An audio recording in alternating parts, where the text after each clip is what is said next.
Milí priatelia, ak sa rozpráva o živote a o tom, že sa za život treba postaviť, vždy mi príde na báseň Mikuláša Kováča Stena. A v nej sa píše: vyviedli ho pred bledú stenu, nedal si zaviazať oči, pretože slnko chcel vidieť do poslednej chvíle. A o tom to vlastne celé je. Človek nechce obviňovať tých, čo si život nevážia, ale chce podporiť tých, ktorí o ten život stoja.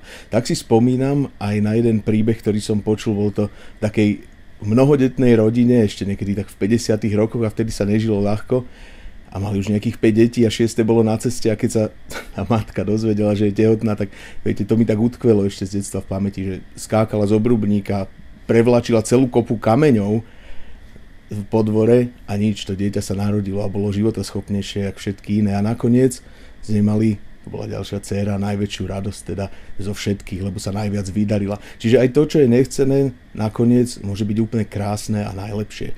Preto by som vás veľmi rád pozval na pochod za život, ktorý sa uskutoční v Bratislave, lebo povedať, že žiť sa oplatí a teda aj to prežiť vnútorne, tak to má naozaj cenu a má to zmysel.